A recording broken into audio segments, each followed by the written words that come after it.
Hello everyone, welcome to Chetan Bharat learning. आज हम करेंगे पॉलिटी के करंट अफेयर्स जो 13 सितंबर से 19 सितंबर तक थोड़े न्यूज़ में रहे। कुछ चीज़ें ऐसी होती हैं जो न्यूज़ में होती हैं, हम छुड़वा देते हैं आपको। यू मे वंडर कि यार सर एक क्लास में 20 टॉपिक्स क्यों नहीं करवा रहे, 4 ही क्यों करवा रहे हैं। बिकॉज आप हमारे एक्सपीरियंस पे यकीन रखिए, वो 4 ऐसे हैं जो टेस्टेबल एग्ज़ाम में हैं। उनमें से 20 में से 10 टेस्टेबल हैं। 6 हम इसलिए 10 तो हम इसलिए नहीं करवा रहे, टेस्टेबल नहीं है। फिर जो 10 टेस्टेबल हैं उसमें से 6 हम इसलिए नहीं करवा रहे क्योंकि हमें पता है कि वो सब्सिक्वेंट वीक्स में आ जाएंगे या आपके जीएस में कवर हो जाएंगे। इस एग्ज़ाम की प्रिपरेशन को लीन रखना वो भी उतना ही इम्पॉर्टेंट है। हर वीक हर डेली हम आपको 20 टॉपिक्स करवाने लग जाएंगे तो आपको कंप्लीट ही नहीं होगा कुछ।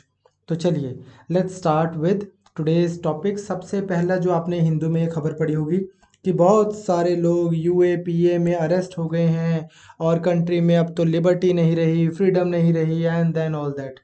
ये क्या है? NCRB national crime records bureau का एक डेटा बोलता है कि हमारी कंट्री में अनलॉफुल एक्टिविटीज़ प्रिवेंशन एक्ट, इसके अंडर बहुत सारे लोगों को अरेस्ट किया गया है। अब उनमें से आपको ना एक बेसिक सी चीज़ मैं वैसे समझाना चाहता हूँ। Some of you are may not be from humanities background, law background और इतना पॉलिटिकली अवेयर नहीं होगे। How does a typical criminal case functions? एक क्रिमिनल केस कैसे होता है? लेट्स से कोई पर्सन ए है, कहीं पे कोई क्राइम हुआ और वहाँ पर पुलिस पहुँची, या कहीं पे किसी की इन्वेस्टिगेशन हो रही थी, पुलिस के पास इंफॉर्मेशन थी कि ये लोग टेररिस्ट हैं या कुछ भी और इलीगल काम करते हैं। पुलिस ने इनमें से इनके पास पहुँच गई कि आप जी इसमें इन्वॉल्व हैं, चलिए आप हमारे साथ जज के पास। जज के पास लेकर गए और उन्होंने जज को बोला कि सर हमने ये क्राइम है, इसकी रिपोर्ट हम बना रहे हैं, हमने इनिशियल रिपोर्ट बना दी है, ए पर्सन हमें इसमें इन्वॉल्व लगता है और आप हमें इसकी जुडिशियल कस्टडी या पुलिस कस्टडी दे दीजिए। जुडिशियल कस्टडी में यूजुअली पर्सन जो है वो जेल में रहता है, पुलिस कस्टडी में पुलिस थाने में चौकी में रहता है। ओके, तो जुडिशियल कस्टडी थोड़ी सेफर होती है इस पर्सन ए के लिए compare to police custody. Anyways अब 24 आवर्स के अंडर अंडर इस पर्सन को मजिस्ट्रेट के पास पेश किया जाता है। यूजुअली मजिस्ट्रेट्स जुडिशियल कस्टडी या पुलिस कस्टडी दे देते हैं इन टाइप ऑफ केसेस में जिनकी हम बात कर रहे हैं, जैसे कि अनलॉफुल एक्टिविटीज़ प्रिवेंशन एक्ट या फिर एनडीपीएस एक्ट या फिर वो एमसीओज, ऐसे वाले बहुत सारे केसेस लॉज हैं बहुत strong, PMLA prevention of money laundering act, जो बहुत बड़े स्ट्रॉन्ग एक्ट्स बनाए हैं हमारी कंट्री में, उनमें ऐसे मिल जाता है। अब ये मिल गया इनके पास टाइम, अब इन्होंने एक इनिशियल रिपोर्ट तो बना दी। अब now they have time to investigate, और इन्वेस्टिगेट करके इन्होंने इन जज के पास में ही अपनी एक रिपोर्ट लिखनी है जिसको बोलते हैं चार्जशीट। मैक्सिमम केसेस में 90 डेज़ का टाइम होता है चार्जशीट फाइल करने के लिए। लेकिन ये जो बहुत स्ट्रॉन्ग लॉज बनाए हैं हमारी कंट्री ने, जैसे कि अनलॉफुल एक्टिविटीज़ एनडीपीएस, इनमें इनके पास टाइम रहता है 180 डेज़ का। तो इन 180 डेज़ में क्या होगा? हर 14 दिन के बाद, after every 14 days, this person shall be produced before this court, और ये बोलेंगे कि चलो जी 14 दिन के लिए इनको पुलिस आके बोलेगी सर अभी हम बना रहे हैं रिपोर्ट, अभी हम चार्जशीट फाइल कर रहे हैं, आप 14 डेज़ की और कस्टडी में डाल दीजिए इनको, क्योंकि हमने तो इनको तभी आपके पास लेके आए हैं क्योंकि ये क्रिमिनल है। अगर हमें लगता है कि ये बेगुनाह तो फिर हम इसको उठाते ही क्यों इन फर्स्ट प्लेस। ये जो पर्सन ए है, इनका एडवोकेट बोलेगा इस जज के पास में कि सर इन्होंने अपनी रिपोर्ट बनाई जानी है, मेरा पर्सन बिल्कुल इनोसेंट है, आप इसको बेल दे दीजिए। बेल दे दीजिए का मतलब क्या है कि आप इसको बाहर कोर्ट की परमिशन के हिसाब से बाहर रहने दीजिए लाइक अ नॉर्मल पर्सन।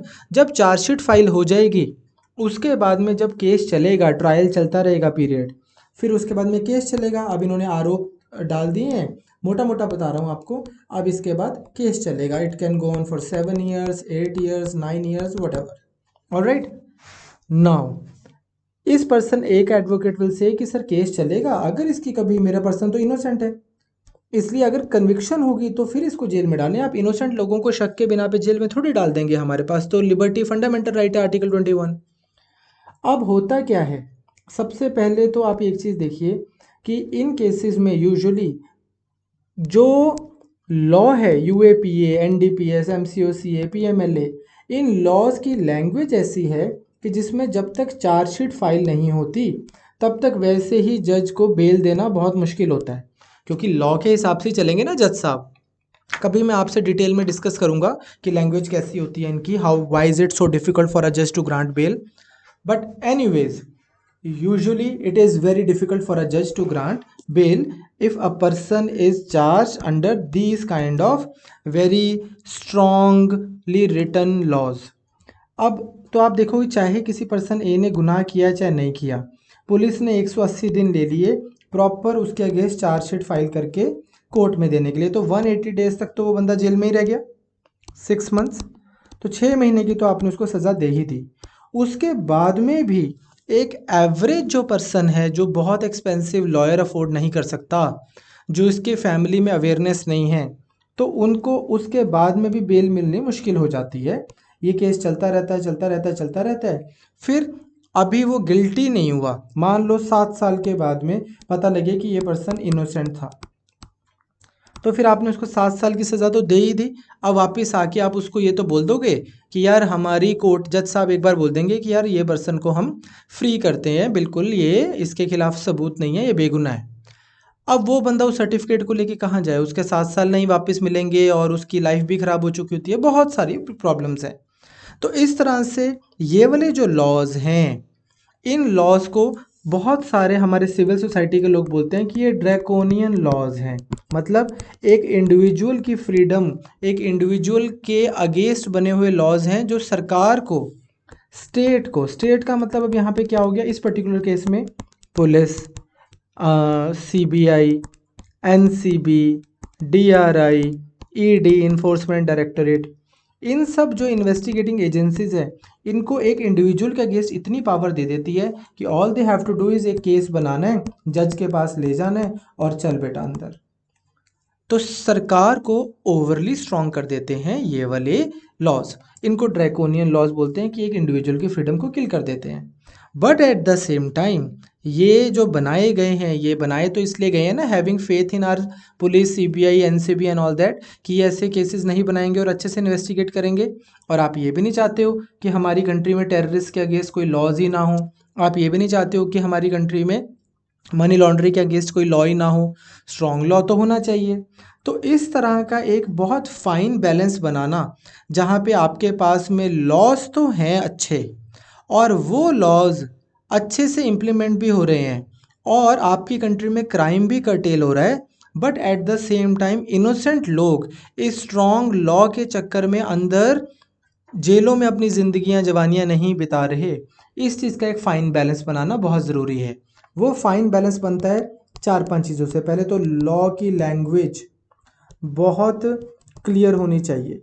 दूसरा, जो लॉ बने वो इंडिविजुअल की फ्रीडम को ध्यान में रख के बने, क्योंकि हमारी जेलों में अगर आप देखोगे ना, इंडियन जेल्स में आज भी जो लोगों के अगेंस्ट क्राइम्स इस्टेब्लिश हो चुके हैं, कन्विक्शन वाले लोग कम हैं और अंडर ट्रायल ज़्यादा हैं जिनके अगेंस्ट अभी केस ही चल रहा है। तीसरी चीज़ क्या है यहाँ पे, इन्वेस्टिगेटिंग एजेंसीज, ये अच्छे से केस को इन्वेस्टिगेट करें। और चौथा, टाइमली जस्टिस। 10-10 साल केस चलना is very unhealthy for the people involve as well as our society. Anyways, तो इसी तरह का एक लॉ बहुत खबरों में है आजकल, अनलॉफुल एक्टिविटीज़ प्रिवेंशन एक्ट। तो इसके बारे में आपको हल्का सा बता देता हूँ कि एक्ट है क्या। अनलॉफुल चीज़ों को प्रिवेंट करने के लिए ये सरकार को एब्सोल्यूट पावर देता है, सेंट्रल गवर्नमेंट को। किस चीज़ के लिए, कि आप कोई भी पर्सन अगर टेररिस्ट उसमें एक्टिविटीज़ में इन्वॉल्व है या कोई भी अनलॉफुल एक्टिविटीज़ में इन्वॉल्व है, तो उसके लिए उसको आप बहुत स्ट्रॉन्ग सज़ा दे सकते हो, including death penalty and life punishment. अब डेथ पेनल्टी पे तो हम कभी ऐसे इससे रिलेटेड डिस्कशन करेंगे। डेथ पेनल्टी तो इन फर्स्ट प्लेस वैसे ही कंट्री में होनी नहीं चाहिए, ऐसा बहुत लोगों का मानना है कि human beings should not be taking another human beings life. कोई क्राइम है, से मान लो रेप, अब कोई पर्सन है, पर्सन ए, अब इसने अगर आप इसको सज़ा रख दो रेप की से 30 साल जेल। अब किसी पर्सन ने अगर कॉल लेनी है आज कि यार मैं ना अगर रेप करूँगा तो 30 साल की सज़ा होगी वर्सेस मैं रेप करूँगा डेथ पेनल्टी होगी, तो वो थोड़ी बोलेगा कि चल कर लेता हूँ 30 साल की सज़ा तो ठीक है, डेथ पेनल्टी नहीं यार ये तो मार ही देंगे। जिसने डरना है उसने 30 साल की सज़ा से भी डर जाना है, प्रोवाइडेड आप 30 साल की सज़ा टाइमली मैनर में दो, इमीडिएटली दो, क्लियरली इन्वेस्टिगेट करके दो। ठीक, और बहुत सारे ऐसे इसके पहलू हैं that we will talk about it.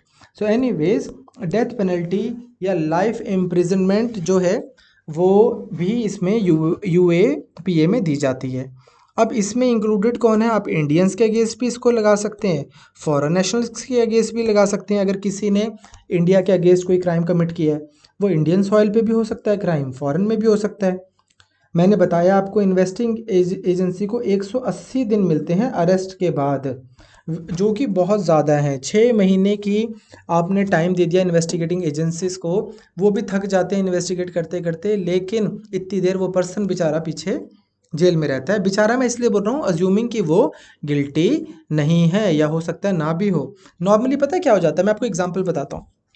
ले पर्सन ए है, ये AK-47 सप्लाई कर रहा है मान लो टेररिस्ट को, और ये लेकिन अदरवाइज क्या है, एक नॉर्मल पर्सन है जिसका रेस्टोरेंट है मुंबई में, और ये बंदा, इसके पास एक ड्राइवर है जो वो तो अपने हिसाब से साहब का रेस्टोरेंट है, मैं उनके पास में काम कर रहा हूँ। अब ये अपनी गाड़ी में ड्राइवर इसको लेके जा रहा है पार्सल को, और पर्सन ए के अगेंस्ट पुलिस मान लो या CBI उनको देख रही थी, उन्होंने इसको भी अरेस्ट कर लिया, इसको भी अरेस्ट कर लिया। अब पर्सन ए तो फिर भी कोई अच्छा एडवोकेट वो कर लेगा, हायर कर लेगा, ड्राइवर वैसे ही बेचारा अंदर फंस जाता है। इस तरह की चीज़ें आम हो जाती हैं हमारी कंट्री में, इसलिए ऐसा बोल रहा हूँ मैं। तो not like I have sympathies with the criminals, I hope you understand my point of view that we must have very strong laws, but at the same time we can not afford to have laws which are not in sync with the kind of system we are having. Okay, चलो अब इसमें क्या हुआ है, कुछ changes किए गए 2004 में, और अनलॉफुल में ऐड कर दिया गया टेररिस्ट एक्ट, कि ये अगर कोई भी ऐसी एक्टिविटी होगी तो वो भी UAPA के अंडर आएगी, और ऐसा करके बहुत सारी ऑर्गेनाइजेशन को बैन भी किया गया। ठीक, कि ये वो बॉडीज़ हैं जो इंडिया में टेररिज्म फैलाने की बातें करती हैं, इंडिया को बाकी कुछ एरियाज़ को बाकी इंडिया से सेपरेट करने की, इंडिया को तोड़ने की बातें करती हैं। ठीक, तो अब जो अमेंडमेंट हो रही है इसके अंदर, उसमें इसको क्या दिया जा रहा है, जो नेशनल इन्वेस्टिगेटिंग एजेंसी है उनको पावर दी जा रही है कि अगर कोई से मतलब क्रिमिनल है और उसके पास में प्रॉपर्टी है जो ऐसा माना जा रहा है कि अलेजेडली उसने बनाई है क्राइम के पैसे से, तो उस प्रॉपर्टी को भी सीज़ किया जा सके, उसको अटैच किया जा सके।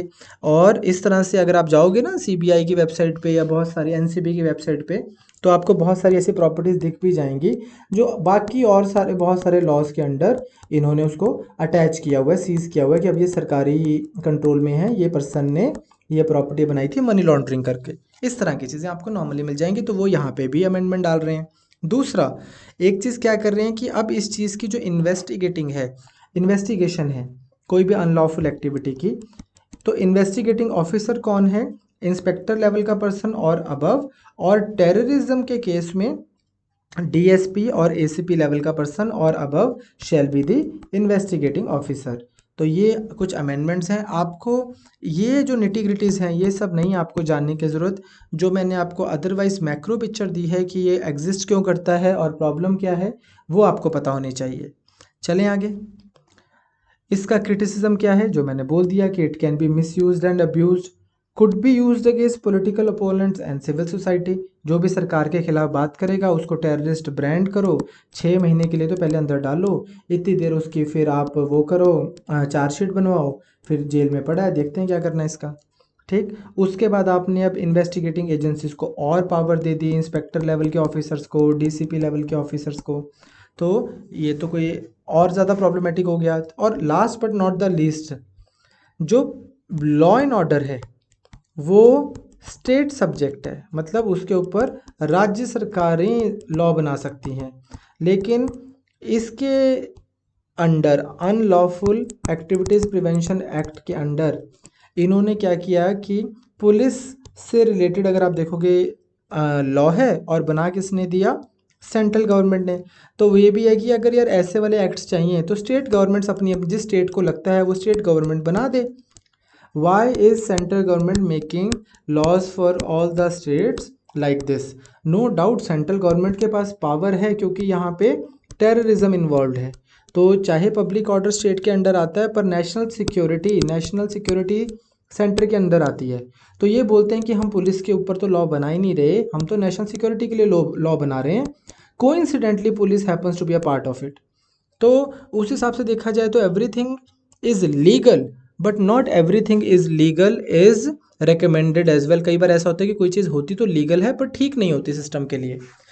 ऑलराइट, तो ये प्रॉब्लम चल रही है। चलो, अब इसके बाद एक दूसरी बहुत अच्छी खबर आई थी इंपॉर्टेंट पेपर के पॉइंट ऑफ व्यू से। वो क्या है? Singapore convention on mediation comes into force. अब इसमें भी आपको ना ये सब जानने की ज़रूरत नहीं है जो न्यूज़पेपर आर्टिकल में लिखा हुआ था। हमें उसके बजाय क्या करना है, आपको थोड़ी सी चीज़ें पता हों। मान लो एक कंट्री है पोर्चुगल या फ्रांस लगा लेते हैं, और इंडिया।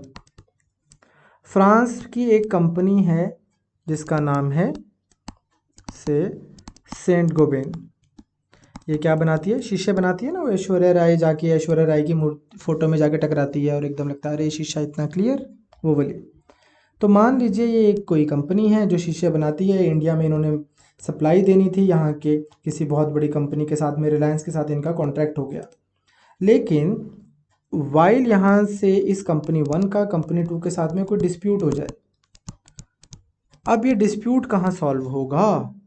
सिमिलरली लेट्स से कोई और कंपनी है, कंपनी बी, वो इंडिया की गवर्नमेंट को, मान लो केरला की गवर्नमेंट को कोई चीज़ सप्लाई करती है, लेकिन इसमें डिस्प्यूट हो जाता है, या इंडिया की सरकार यहाँ कुछ सप्लाई करती है, डिस्प्यूट हो जाता है इंटरनेशनल ट्रेड में। Long story cut short, dispute हो गया इंटरनेशनल ट्रेड में। तो अब ये सॉल्व कहाँ पे होगा? यूजुअली इंडिया के केसेस हम ट्राई करते हैं इंडिया की सुप्रीम कोर्ट में सॉल्व हों, और इंटरनेशनल जो बॉडीज़ हैं वो बोलती हैं कि इंडिया में ना हो, इंडिया में जस्टिस बहुत टाइम लग जाता है, कोर्ट केस चलते रहते हैं और इनवेरिएबली इंडिया की फेवर में ही आते हैं। इसलिए क्या होना चाहिए? इंटरनेशनल आर्बिट्रेशन होनी चाहिए। इसी चीज़ की फेवर में एक चीज़ क्या हुई, यूनाइटेड नेशन जनरल असेंबली ने अभी रिसेंटली एक कन्वेंशन को फाइनल एंट्री इनटू फोर्स हुआ, मतलब वो अब एप्लीकेबल हो गई है। वो क्या है? Singapore convention on mediation.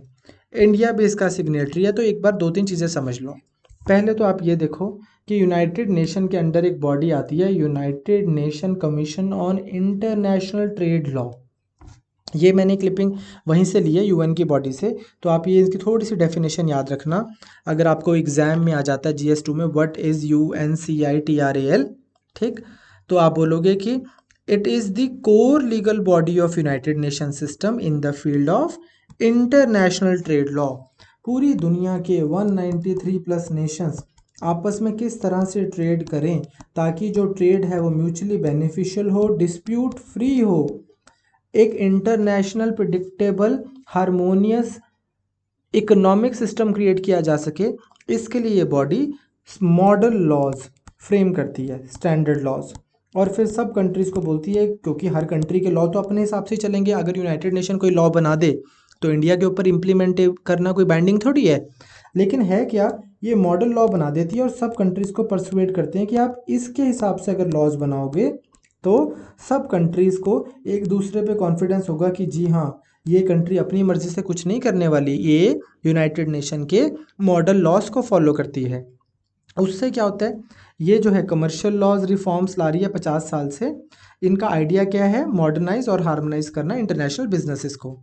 इससे होता क्या है, इससे कोई भी जो कंट्री है, मान लो इंडिया अगर इसको अडॉप्ट कर लेती है, इनका दिया हुआ कोई भी मॉडल लॉ, तो इटली, मैक्सिको, इन सबको कितना कॉन्फिडेंस जाएगा ना यहाँ के इन्वेस्टर्स को कि चलो हम इंडिया में इन्वेस्ट करते हैं।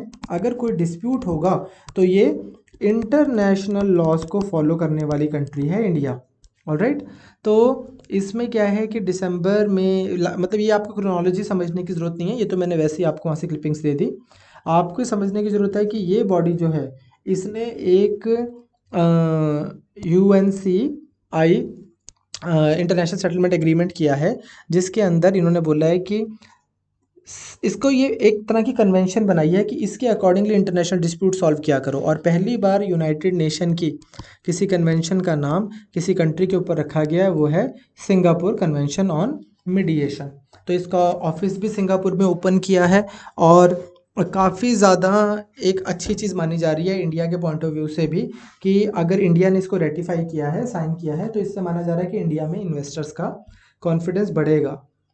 क्योंकि देखो ना, आपको ये दो इंडिविजुअल भी हैं, पर्सन ए पर्सन बी, इन्होंने शादी भी करानी है तो भी बोलते हैं कि शादी को रजिस्टर कराते हैं एक थर्ड पार्टी के पास, जिसको हम बोलते हैं से DC या SDM सरकार के पास, ताकि कल को अगर लड़ेंगे तो पता होगा कि ये देखो जी हमारा लीगल डॉक्यूमेंट। तो वही चीज़ है कि यहाँ पे एटलीस्ट एक थर्ड पार्टी है आपके पास, जो वो थर्ड पार्टी भी एक सिस्टमेटिक तरीके से चल रही है। तो इस कन्वेंशन के 53 सिग्नेटरीज हैं, इंडिया, चाइना, USA सब ने साइन किया, अच्छी अच्छी कंट्रीज़ ने, साउथ कोरिया वगैरह ने, ठीक। और अब ये फोर्स में आ गई है, ये चलने लग गई है, ठीक। अब इसमें क्या होगा, इसके फ़ायदे क्या इंडिया को, पहला तो वही कॉन्फिडेंस इन्वेस्टर्स का बढ़ेगा, इंडिया में एक पॉजिटिव सिग्नल जाएगा कि अगर इंडिया में कोई डिस्प्यूट हो गया तो हमें इंडिया के सुप्रीम कोर्ट के धक्के नहीं खाने, we can quickly go to Singapore this alternative dispute resolution body. एक ऑल्टरनेटिव सिस्टम बना दिया ना, एक तो कन्वेंशनल सिस्टम था, एक ऑल्टरनेटिव सिस्टम बना दिया, ठीक। और इससे क्रॉस बॉर्डर डिस्प्यूट्स ज़्यादा अच्छे से सॉल्व किए जा सकेंगे। इसमें बस आप एक चीज़ वैसे याद रखना, ये बनी किस चीज़ के लिए है, बिजनेस डिस्प्यूट्स के लिए। ऐसा नहीं है कि लेट्स टेक कोई पंजाबी है जिसकी यहाँ पे ज़मीन है और उसका कोई भाई है जो कनाडा में रहता है और इसने इसकी ज़मीन पे से अलेजिडली अपना वो कर लिया, उसको कैप्चर कर लिया, तो now this dispute can not go to Singapore dispute resolution. ये तो भाई इंडिया की कोर्ट में ही सॉल्व होगा। मान लो कोई फैमिली है, हस्बैंड इंडिया में रहता है, वाइफ अमेरिका में रहती है, डिवोर्स हो गया, बच्चों की कस्टडी की बात हो रही है, तो ये अब इंडिया में ही सॉल्व होगा। ये नहीं है कि इन सब चीज़ों के लिए, सिर्फ बिजनेस डिस्प्यूट्स जो है ना इंटर कंपनीज के, उसके लिए ये डिस्प्यूट वो बनाया है, बॉडी है, सिग्नेटरी जो है, ठीक है। नाउ अब चलते हैं आगे। एक और चीज़ ये ना, इस पे UPSC में 2016 में 15-16 में क्वेश्चन भी आया था, यहाँ पे भी यही हो रहा है, जो इशू है वो लोग इग्नोर कर रहे हैं और अजीब अजीब सी चीज़ें पढ़ी जा रहे हैं UPSC में। महाराष्ट्र की जो विधानसभा है, जिसको हम क्या बोलते हैं, स्टेट लेजिस्लेटिव असेंबली, जहाँ पे कौन होते हैं, सारे MLAs होते हैं ना, MLAs।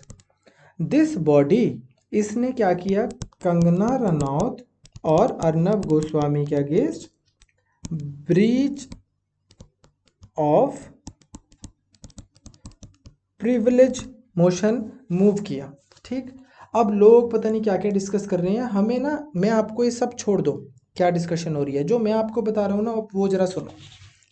सबसे पहली चीज़, ये होता क्या है, प्रिविलेज क्या होता है, जब मुझे ये पता होगा तभी तो मुझे पता लगेगा कि किसी की प्रिविलेजेस की ब्रीच हुई है। जब मुझे पता हो कि, मान लो आप लोग हमारे स्टूडेंट्स हो, जब मुझे पता हो कि इन बच्चों की क्या क्या एंटाइटलमेंट है, lectures plus notes plus test, तभी तो जब मुझे कोई बच्चा बोलेगा कि सर टेस्ट नहीं मिले तो मेरे को समझ आएगी। जब मान लो कोई बच्चा मुझे बोलेगा सर इस बार स्टेशनरी नहीं मिली, तो स्टेशनरी तो आपके एंटाइटलमेंट ही नहीं है इस कोर्स में, हम आपको बोल नहीं रहे कि हम आपको पेन और कॉपी भी हम ही देंगे। तो first thing that we must understand before understanding कि वेदर ब्रीच हुआ है कि नहीं हुआ, मुझे ये तो पता हो कि किस चीज़ का ब्रीच, तो वो है प्रिविलेजेस का। अब क्या है, हमारे कॉन्स्टिट्यूशन में हम आपको पढ़ाएंगे पार्लियामेंटेरियंस के पास प्लस MLAs के पास, लेजिस्लेचर्स के पास कुछ प्रिविलेजेस हैं, मतलब कुछ राइट्स हैं, कुछ इम्यूनिटीज़ हैं जो वो इंजॉय करते हैं, उनको कुछ प्रोटेक्शन मिली है, सिविल और क्रिमिनल लाइबिलिटी, किस चीज़ की, अपने एक्शंस के लिए, अपने स्टेटमेंट्स के लिए, वाइल परफॉर्मिंग देयर ड्यूटीज़। मतलब क्या है इस बात का, लेट्स से कोई पार्लियामेंटेरियन है, वो पार्लियामेंट में खड़ के कुछ भी बोल देता है, anything that this person may से। अब हम ऐसा बोलते हैं कि this person is not saying, इसके पीछे 1 लाख लोग हैं जिनको रिप्रेजेंट कर रहे हैं, सो दे आर सेइंग दिस, सो इस पर्सन को in his individual capacity immunity है आप इनको कल को चार्ज नहीं करोगे कि यार उस दिन इन्होंने एक बहुत गलत स्टेटमेंट दी थी और ये स्टेटमेंट तो इनके खिलाफ केस होगा। सिमिलरली मान लो हमारे कोई मिनिस्टर हैं, पार्लियामेंट में बैठे हैं, अर्बन डेवलपमेंट के मिनिस्टर। अब इनकी एक ड्यूटी है कि इन्होंने एंक्रोचमेंट हटानी है। इन्होंने सड़क से एंक्रोचमेंट हटवा दी तो इनके ऊपर केस नहीं होगा कि इन्होंने लोगों के घर तोड़ दिए, इनके ऊपर UAPA लगाओ, अनलॉफुल एक्टिविटीज प्रिवेंशन एक्ट लगाओ। He is doing it as a minister. ये इनकी अपनी लेजिस्लेटिव ड्यूटीज़ हैं, उनको परफॉर्म करते हुए इनको सिविल और क्रिमिनल लाइबिलिटीज़ नहीं इनको उनके ऊपर एप्लीकेबल होंगी। ऐसे तो किसी को भी फांसी की सज़ा हो तो राष्ट्रपति जी साइन करके दे दें कि ये लो जी इस पर्सन को फांसी दे दो, कल को आप राष्ट्रपति जी के ऊपर मर्डर का केस लगा दो। जिस तरह से ये है इम्यूनिटी है प्रेसिडेंट के पास, उसी तरह से हमारे पार्लियामेंटेरियंस के पास में भी इम्यूनिटीज़ हैं बहुत सारी। अब इशू क्या है ना, इशू ये है कि हमें पता तो हो कि हमारे पार्लियामेंटेरियंस के पास कौन सी इम्यूनिटीज़ हैं। होना क्या चाहिए, प्रॉब्लम क्या है कि जो भी इम्यूनिटीज़ हैं, प्रिविलेजेस हैं MPs की और MLAs की, पहली चीज़ ये कोडिफाइड होनी चाहिए क्रिस्प और क्लियर लैंग्वेज में कि दीज आर देयर एंटाइटलमेंट्स।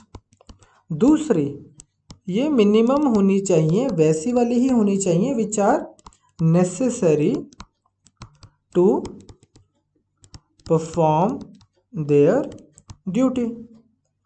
ठीक, ये बिल्कुल कोडिफाइड क्लियर होनी चाहिए। मतलब क्या है, मुझे पता हो कि कल को मैं बोलूं कि पार्लियामेंटेरियन के लिए कि अरे, या लेजिस्लेचर के लिए कि अरे ये वाली विधानसभा देखो, मान लो स्टेट है, स्टेट 1, मैं बोलूं कि यार ये जो विधानसभा है ना, ये पूरी की पूरी विधानसभा एकदम क्या कहते हैं, मुफ्तखोर लोगों की विधानसभा है, इनमें से कोई भी स्टेट लेजिस्लेचर वाला पर्सन काम नहीं करता, और ये देखो ये तो ऐसे हैं, ये तो वैसे हैं, मैं बोल दूं। मुझे ये बोलने से पहले पता तो हो कि मुझे ये चीज़ बोलना अलाउड है कि नहीं है, कोडिफाई करके रखो। पता लगा मैंने बोल दिया, बाद में बोल दिया कि चलो जी इसने तो हमारा अपमान किया है इस विधानसभा का, ये तो कंटेम्प्ट ऑफ विधानसभा है, स्टेट लेजिस्लेचर है, ब्रीच ऑफ आर प्रिविलेजेस है, okay let's pass a motion against this person.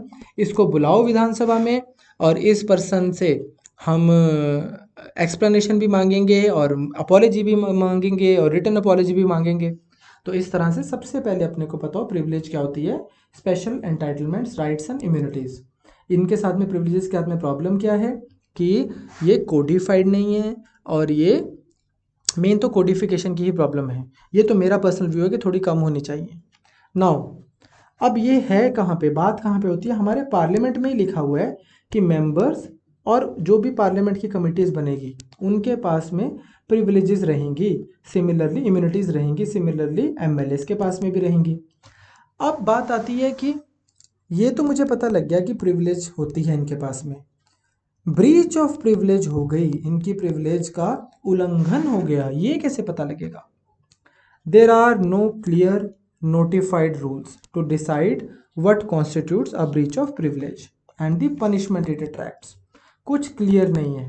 होता क्या है, जनरली कोई भी ऐसा काम जो पार्लियामेंट या स्टेट लेजिस्लेचर के फंक्शनिंग को ऑब्स्ट्रक्ट करे, उनके फंक्शंस को परफॉर्म करने के लिए प्रोहिबिट करे, तो आप बोलोगे कि हाँ, मेंबर्स ऑफ हाउस बोलेंगे कि अरे पार्लियामेंट ने आज काम करना था, but because of this person parliament आज काम नहीं कर पाया, इसने ब्रीच किए है हमारी प्रिविलेजेस, अब इस पर्सन के अगेंस्ट प्रोसीडिंग्स होनी चाहिए।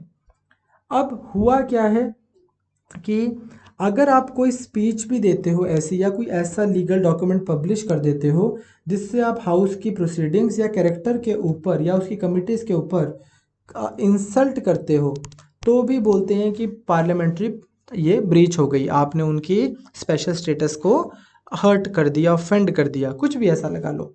अब जब ऐसा कर दिया हो किसी ने एलिजेडली, तो होता क्या है, जो हमारे स्पीकर होते हैं हाउस के टॉप पे बैठे होते हैं, दिस पर्सन, इन्होंने कमेटी सेट की होती है, बनाई होती है, जिसका नाम होता है प्रिविलेजेस कमेटी, जिसमें लोकसभा के भी मेंबर्स होते हैं, राज्यसभा के भी मेंबर्स होते हैं, दोनों हाउसेस के।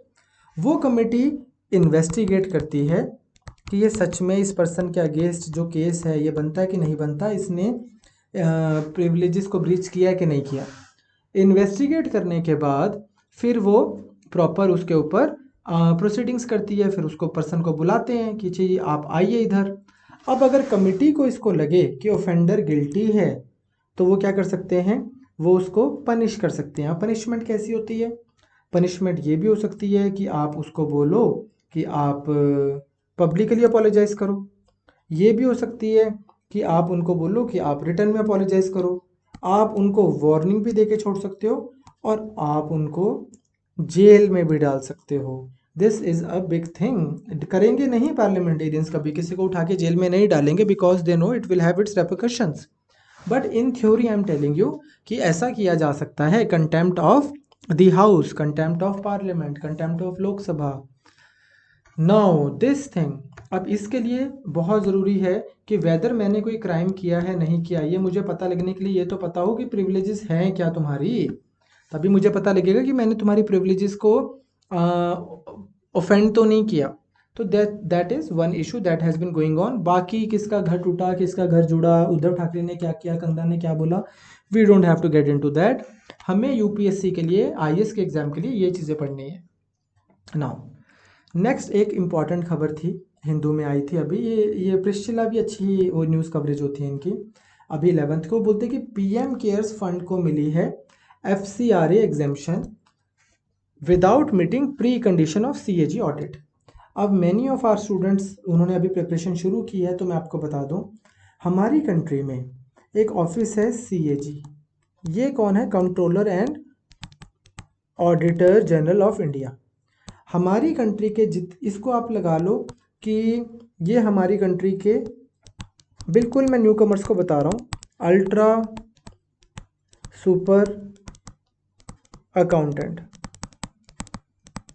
ये देखते हैं कि हमारी कंट्री के जितने भी बड़े बड़े फंड्स हैं, जितना भी हमारी कंट्री का बजट आता है, जो भी स्पेंडिंग होती है गवर्नमेंट की और जो भी रिसीट्स होती हैं गवर्नमेंट की, वो चेक करते हैं कि कितनी उसको ठीक तरीके से स्पेंड किया गया कि नहीं किया गया, ठीक तरीके से उसमें वो पैसे आए कि नहीं आए, पैसे आए तो कहाँ गए, ठीक काइंड ऑफ सारा हिसाब किताब ये चलाते हैं। अब हमारी कंट्री में, पहले आपको समझ आ गया CAG क्या होता है इस हेडिंग के पॉइंट ऑफ व्यू से। दूसरी चीज़, हमारी कंट्री में अभी कोविड के टाइम पे एक प्राइम मिनिस्टर मोदी जी ने एक फंड इशू किया था जिसका नाम है PM केयर्स फंड। ये भी आपको पता लग गया ये क्या है, CAG भी पता लग गया, हमारी कंट्री का मेन अकाउंटेंट। ये कॉन्स्टिट्यूशनल बॉडी है, कॉन्स्टिट्यूशन में इनके बारे में अच्छे से आर्टिकल्स दिए हुए हैं, 148 ऑनवर्ड्स मैं करवाऊंगा आपको। फिर आ जाता है FCRA। ये क्या है, फॉरेन कंट्रीब्यूशन रेगुलेशन एक्ट। हमारी कंट्री में अगर किसी भी बाहर की कंट्री से पैसा आना है किसी ऑर्गेनाइजेशन में तो वो फॉरेन कंट्रीब्यूशन है। तो in order to take money from any foreign entity, आप दो ही तरीके से पैसे आ सकते हैं, या तो आपने बिजनेस किया, मैंने यहाँ से किसी ऑस्ट्रेलिया में बच्चे ने IAS का पेपर देना है, उसको कोर्स दे दिया, उसने बदले में हमें फीस दे दी डॉलर्स में, बिल्कुल ठीक है। तो एक तो ये होता है, इसके लिए आपको अपने बैंक को लिख के देना होता है और फिर वो बैंक अपने आप इन्फोर्समेंट डायरेक्टरेट और इन सब बॉडीज़ को बता देता है कि जी इनके पास फॉरेन करेंसी इधर से आ रही है, ये देखो इनवॉइसेस, और ये रहा फॉरेन, ये रहा इनका प्रोडक्ट जो ये सप्लाई करते हैं। दूसरा, मान लो किसी पंजाब की किसी बहुत बड़ी ऑर्गेनाइजेशन को ये लगे कि यार जो कनाडा में बेस्ड है कि वाओ ये CBL UPSC वाले पंजाब के बच्चों को फ्री में पढ़ा रहे हैं PCS, तो ये लो हम इनको कुछ फंड इनके अकाउंट में डाल देते हैं, हेल्प कर देते हैं हमारी, ठीक। अब this money that is coming into our account, ये अब कैसे आ रही है, तो किसी भी तरीके से आ सकती है, कोई हमें गलत चीज़ के लिए भी दे सकता है, कोई इल गॉटन मनी भी हो सकती है, किस पर्पस के लिए आ रही है, कैसे स्पेंडिंग हो रही है। तो इस चीज़ के लिए कि जो फॉरेन कॉन्ट्रीब्यूशंस हैं उनकी रेगुलेशन हो सके, इसके लिए हमारे पास एक एक्ट है, फॉरेन कॉन्ट्रीब्यूशन रेगुलेशन एक्ट।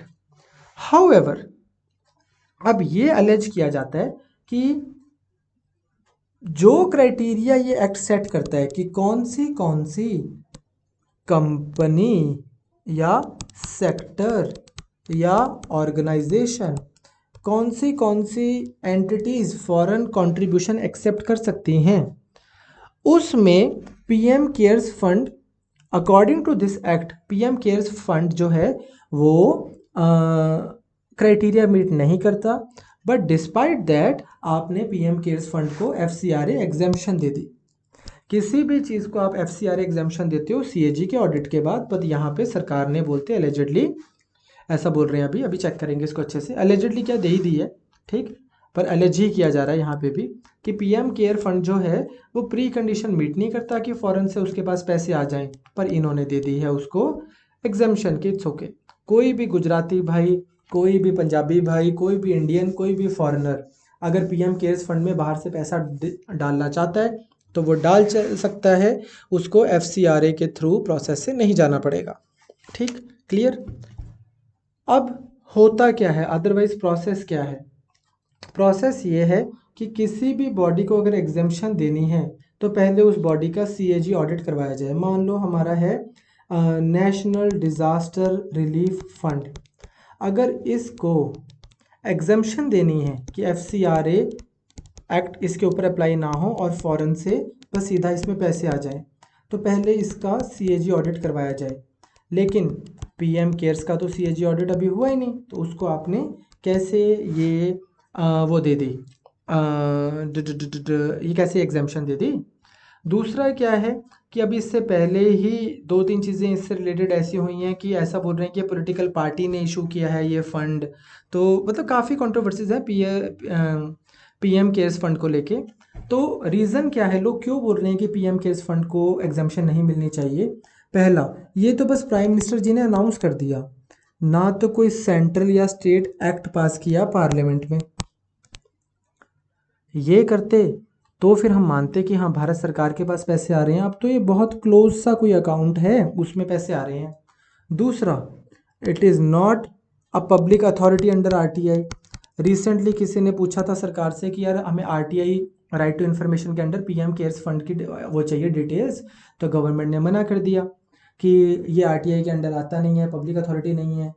तीसरी चीज़ जो सबसे मेन क्राइटेरिया है कि सीएजी के तो आपने इसकी ऑडिट ही नहीं करवाई, so this ways it does not apply.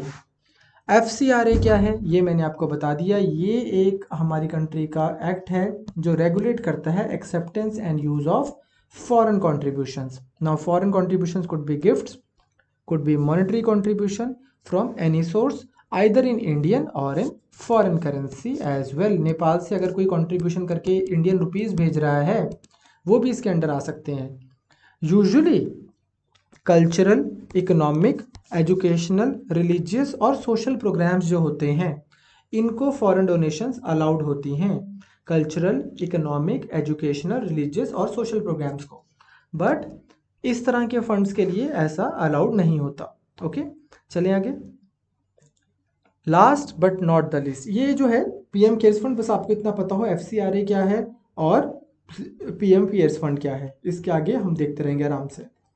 Last but not the least, ये खबर आई थी कल 15 सितंबर को कि parliament proceedings essential commodities amendment bill passed in Lok Sabha. इसमें क्या हुआ, एक हमारी कंट्री में कुछ चीज़ें हैं जिनको हम बोल देते हैं एसेंशियल कमोडिटीज। ये वो चीज़ें हैं जो सरकार को लगता है कि ये सबके लिए इम्पॉर्टेंट हैं। मान लो कोई चीज़ है से सॉल्ट, मान लो गवर्नमेंट ने सॉल्ट को डाल दिया एसेंशियल कमोडिटीज़ में। अब सॉल्ट के ऊपर एक कोई भी जो ट्रेडर है वो उतना ही सॉल्ट स्टॉक कर सकता है, कंपनी उतने ही सॉल्ट को प्रोड्यूस कर सकती है, आपकी कंट्री उतना ही सॉल्ट को एक्सपोर्ट कर सकती है जितना कि एसेंशियल कमोडिटीज़ अमेंडमेंट बिल या एक्ट अलाउ करेगा। तो लॉकडाउन के बाद अभी रिप्लेस किया जा रहा है, एक नया बिल आ रहा है जिसके जो एसेंशियल कमोडिटीज़ अमेंडमेंट को बिल को जो एग्जिस्टिंग रूल्स हैं उनको अमेंड करेगा। इसमें की प्रोविज़न क्या है, हमारी कंट्री में ना काफ़ी रेगुलेशन होती है कुछ चीज़ों की कि जो एसेंशियल कमोडिटीज़ पहले उनको काउंट किया जाता है। यूजुअली आप ये लगा लो, मान लो हार्ट में स्टंट पड़ता है और गवर्नमेंट डिक्लेयर कर देती है कि हार्ट स्टंट आज से एसेंशियल कमोडिटी है।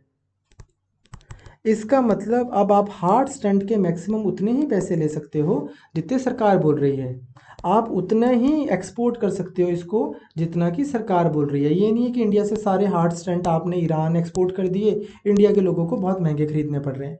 ये रीज़न क्या है एसेंशियल कमोडिटीज़ एक्ट का, कि किसी चीज़ की प्राइजेस एक्स्ट्रा ऑर्डिनरीली हाई ना हो जाएं, लोगों को ये असेंशियल चीज़ें जो दुनिया एक टिपिकल ह्यूमन बीइंग को चाहिए, they should be available to that person.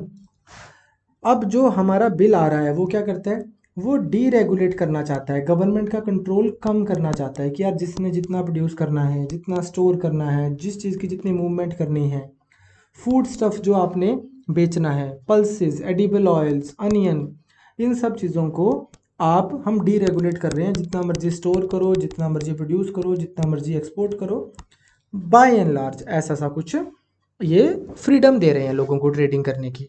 कहते हैं except in some extraordinary circumstances. मान लो इंडिया की वॉर हो गई, अब आपको चाहिए, आपको पता है वॉर हो गई है तो गरीब आदमी के पास एम्प्लॉयमेंट कम रहेगा, फिर आपको उसको एक्स्ट्रा जो एसेंशियल कमोडिटीज़ हैं सस्ते रेट में देनी पड़ेंगी। फैमिन आ गया, एक्स्ट्रा ऑर्डिनरीली प्राइस इंक्रीज हो गया किसी चीज़ का। अब आप बोलो कि यार इस चीज़ को हम डीरेगुलेट कर रहे हैं, तो नहीं, अब गवर्नमेंट को इसको रेगुलेट करके सब लोगों को थोड़ा थोड़ा प्रोवाइड करना पड़ेगा।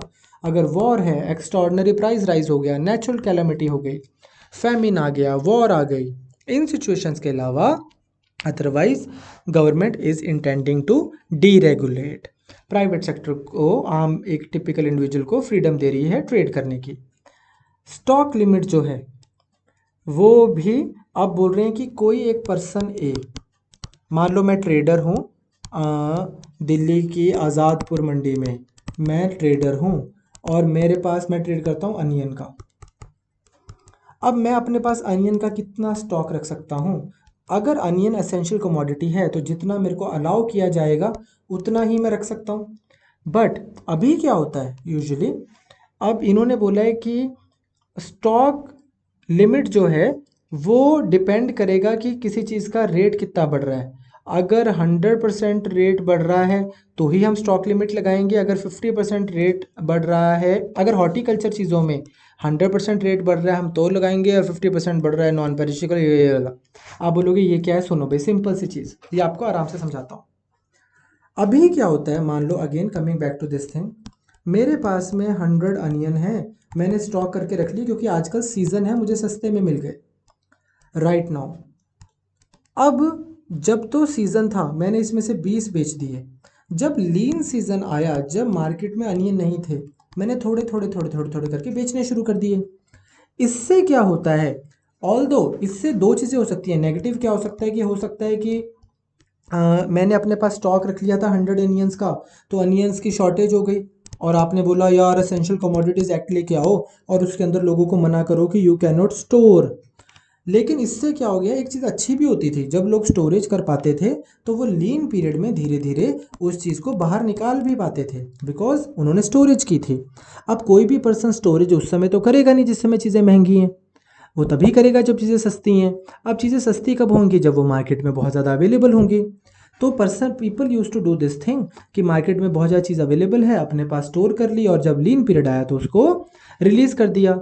लेकिन जब मार्केट में चीज़ बहुत ज़्यादा अवेलेबल थी, पर्सन ने, किसी ने स्टोर कर ली, तो फिर क्या हो, मार्केट में वो चीज़ कम हो गई, कम होने की वजह से उसके रेट बढ़ गए। तो ऐसा ना हो और एसेंशियल कमोडिटी का रेट ना बढ़े, इसलिए इन्होंने स्टोरेज पे बैन लगाया था। लेकिन अब इन्होंने देखा कि नहीं नहीं यार, स्टोरेज से तो फ़ायदा भी हो जाता है, बाद में यही लोग रिलीज़ करते हैं, उसने अपने घर पे थोड़ी रखने अनियन पूरी ज़िंदगी। जब लीन पीरियड होता है तो ये उसको, लीन पीरियड होगा मतलब अनियंस है नहीं, अब मार्केट में रेट बढ़ रहा है, इसने धीरे धीरे इनको रिलीज़ करना शुरू कर दिया तो रेट नीचे भी आ गया। तो जिस तरह स्टोरेज रेट बढ़ाने में काम करती है वैसे ही कम करने में भी काम कर देती है भाई, ठीक। इसलिए इन्होंने बोला कि अब हम स्टोरेज के ऊपर भी ज़्यादा स्टॉक लिमिट नहीं लगाएंगे, बस आप तभी स्टॉक लिमिट लगाएंगे अगर किसी चीज़ का रेट 100% बढ़ गया। जो हॉर्टिकल्चर रिलेटेड चीज़ें हैं, सब्जियां वब्जियां, उनका रेट 100% बढ़ गया तो ही हम बोलेंगे कि भाई अब आप स्टोर नहीं कर सकते, इसको स्टॉकिंग नहीं कर सकते, रिलीज़ करो। और अगर non perishable agriculture food items का रेट 50% बढ़ गया तो हम बोलेंगे कि स्टॉक नहीं करो, अदरवाइज आप स्टॉक भी कर सकते हो, ठीक। तो इस तरह से अगर आप देखोगे तो हमारे पास में एसेंशियल कमोडिटीज़ एक्ट को अब चेंज किया जा रहा है, 1955 को नया एक्ट लेके आ रहे हैं।